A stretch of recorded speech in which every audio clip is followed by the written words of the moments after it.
Olá, voltei, eu, os meus dentes, os meus mini acessórios, meus corações coloridos, meus anéis, e continuando com a leitura do livro Princípios de Economia, quinta edição, dos professores Carlos Roberto Martins Passos e Otto Logano. Lembrando que eu estou lendo a parte 1, Introdução aos Problemas Econômicos, capítulo 2, Questões econômicas fundamentais decorrentes do problema da escassez e de necessidade de escolha.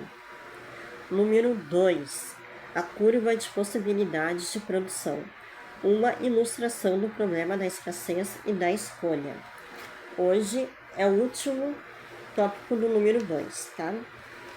Então, finalizando o número 2 com o tópico 2.4.2, mudanças na curva de possibilidades de produção, o crescimento e o dilema da escolha entre bens de consumo e bens de capital.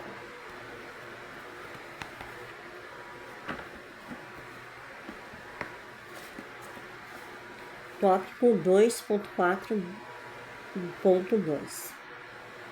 Vamos lá. Mudanças na curva de possibilidades de produção, o crescimento e o dilema da escolha entre bens de consumo e bens de capital. Como sabemos, o sistema econômico produz bens de consumo, objetivando atender às necessidades diretas da população.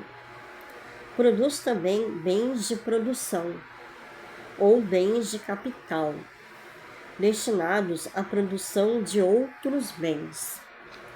Ocorre, no entanto, que as instalações, máquinas e demais bens de produção sofrem desgaste à medida que vão sendo utilizados. Assim, para que o sistema, pelo menos, mantenha sua capacidade produtiva, faz-se necessária a produção de outros bens de produção, a fim de repor aqueles que se desgastaram ao longo do processo produtivo.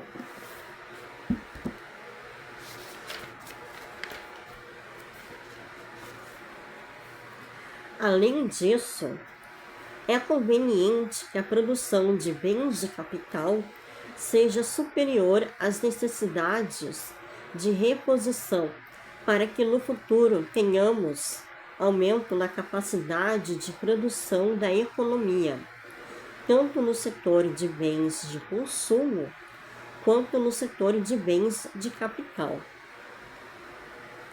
A importância do investimento ou da formação de capital pode ser mais bem compreendida através da curva de possibilidades de produção.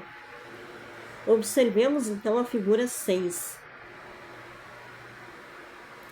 Nela, o eixo vertical representa as possibilidades de produção de bens de capital, enquanto o eixo horizontal representa as possibilidades de produção de bens de consumo.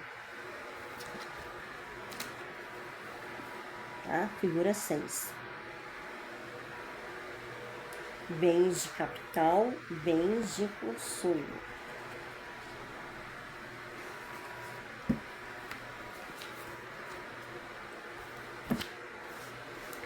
O ponto A, situado na curva, referente ao ano 2000, representa uma situação extrema, em que todos os recursos são utilizados na produção de bens de capital. Nesse caso, a economia produz muitas máquinas, fábricas e etc., mas nenhum bem de consumo, o que não é interessante para a população. No outro extremo, representado pelo ponto B, todos os recursos estão sendo direcionados para a produção de bens de consumo. Nesse caso, a produção de bens de consumo, visando a satisfação imediata da população, é a maior possível. Ocorre, entretanto, que nesse ponto nenhum bem de capital estará sendo produzido. Essa situação também não é interessante, uma vez que, com o correr do tempo, tornam-se inevitáveis a quebra e o desgaste das máquinas, equipamentos, instalações e etc. Por falta de reposição dessas máquinas e equipamentos, a produção de bens de consumo começará a declinar, diminuindo o atendimento às necessidades de consumo da população. Constatamos, então, que nenhuma das situações extremas é desejável, uma vez que, cedo ou tarde, implicarão sacrifícios para a sociedade. Então, figura 6, possibilidades de produção entre bens de consumo e bens de capital, dos anos 2000 e 2010.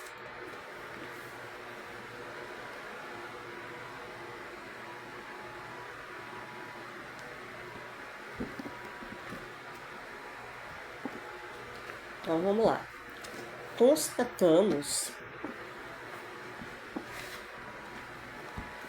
Constatamos também outro fato. Além de fabricar bens de consumo, é necessário produzir bens de capital, não só para repor aquilo que se desgastou, mantendo assim o nível atual de produção de bens de consumo, como também para ampliar a capacidade produtiva da economia. Então, para ter bens de consumo, nós precisamos ter bens de capital. O ponto C, por exemplo, indica que a economia está produzindo bens de consumo e bens de capital. Essa situação possivelmente permitirá não só a produção de máquinas para manter a capacidade produtiva da economia, como também para ampliá-la. Parte da produção de bens de consumo, porém, terá de ser sacrificada. Com o passar do tempo, a fronteira de possibilidade de produção poderá deslocar-se para a direita, ano 2010, como resultado do processo de crescimento. Tomando o ponto D de dado, D de Dinamarca, como referência, podemos verificar que, de fato, aumentaram as possibilidades de produção de ambos os bens. Esse exemplo serve para ilustrar o fato de que é necessário um sacrifício no consumo presente para que no futuro as possibilidades de consumo se ampliem. Assim, uma nação pode optar por direcionar parte dos recursos à produção de bens de capital, acumulando bens como máquinas, fábricas e etc., que, como já vimos, chama-se processo de formação de capital, e parte dos recursos para a produção de bens de consumo, tais como roupas, rádios e etc. A questão que se coloca é: em que ponto da curva devemos nos situar? Próximo de B, como uma produção maior de bens de consumo hoje, sacrificando talvez o consumo futuro? Ou próximo de A, sacrificando o consumo presente, tendo em vista a ampliação das possibilidades de produção no futuro? Em que ponto da curva nós teríamos que estar? Né? Deixando bem claro que na visão dos professores, né, para eles é conveniente que a produção de bens de capital seja, que é máquinas e equipamentos, né, seja superior às necessidades de reposição para que no futuro tenhamos aumento na capacidade de produção da economia, tanto no setor de bens de consumo quanto no setor de bens de capital, né? Eu acho que para ter bens de consumo, temos que ter bens de capital, né? Um depende do outro, tá, meu povo? Então, termina aqui o tópico 2 e semana que vem começa o tópico 3. Organização econômica, 3.1, introdução, 3.2, economia de mercado.